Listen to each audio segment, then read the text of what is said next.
Lying. I have to talk about lying because we're talking about adolescence, right? Sadly, adolescents lie, even really good ones, okay? Even the best of children will sometimes lie to their parents. Now, I understand you don't want to be a mommy. We covered that. You are parenting. Remember what I said. Addiction is robbing someone of their development morally.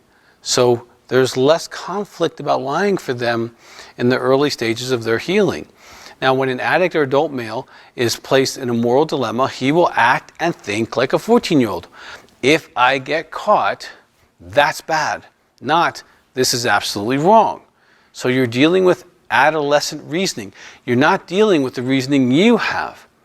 Okay? You reason as a moral adult. There are absolute rights, absolute wrongs, and lying is one of the absolute wrongs. You just don't lie.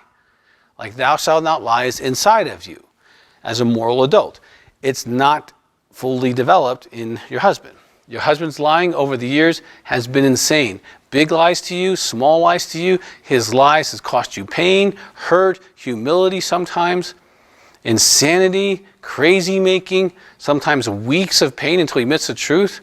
You know, and if he's intimacy anorexic, the lying can even be more. Lying about all kinds of small stuff because he's reflexively lying so he can't be bad. And that's a whole nother conversation. But lying would be so common if you're struggling with intimacy anorexia. Now, I don't encourage anyone to lie. I have a 2-hour DVD, Why Men Lie. I think I go through 12 or 14 reasons why men lie and what to do about it and how to heal from it and how to recover from it. So I'm no way encouraging a man to lie. What I'm saying to you is adolescents lie, your husband's an adolescent, therefore his probability of lying in the beginning is there. Now, I spent my life helping men not lie to themselves and to their wife. I'm the therapist who brought polygraphs into my field. I took a lot of heat for that, so the addict could break his denial, so the wife could reestablish trust. I believe in telling truth. I personally take a polygraph. I've been clean for over 32 years now, okay? So I just want you to know, I don't encourage lying. Okay, at all. I wish nobody lied. It'd be a wonderful world, okay? But having said all that, immature men generally lie. They can outgrow this, but they tend to lie early in recovery, okay? Now, the meaning you give the lie can make a great big deal of difference. We cover this on the Unstuck DVD.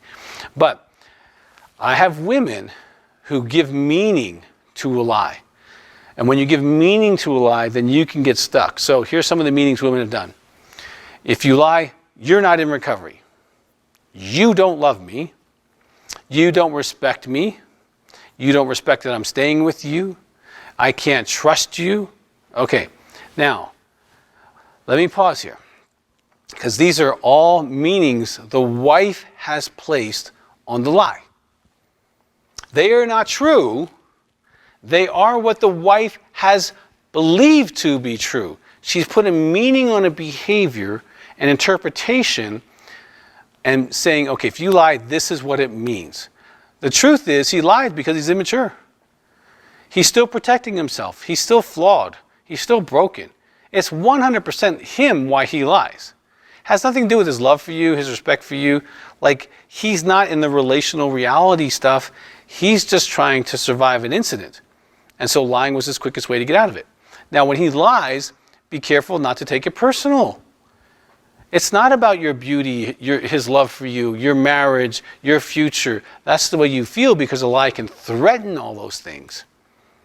But that's not why he lies. He lies because he's immature. Okay? Now, when a teenager lies, it doesn't mean he doesn't love his mom. It means he lied. And hopefully you don't take that so personal either, okay?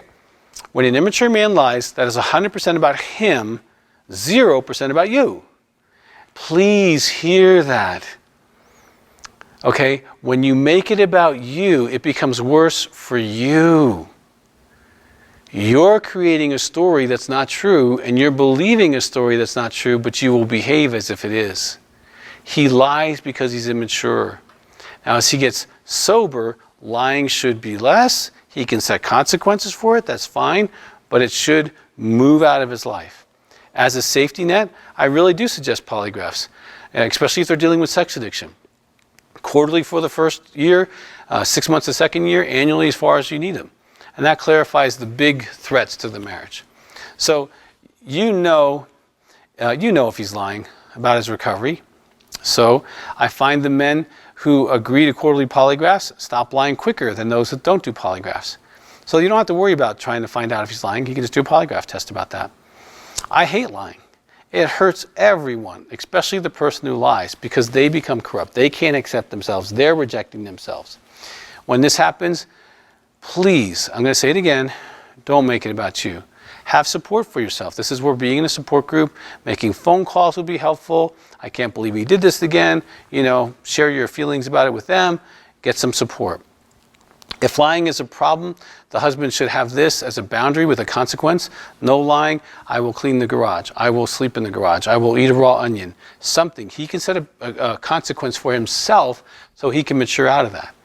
If he lies and he does the consequence he assigns himself, okay, that's fair. Move on. Okay? Sadly, you will go through some lies. I don't want that for you. I would hope that, we could give him some kind of oil and he would never lie. But sadly, maturing is a process. It's not instantaneous.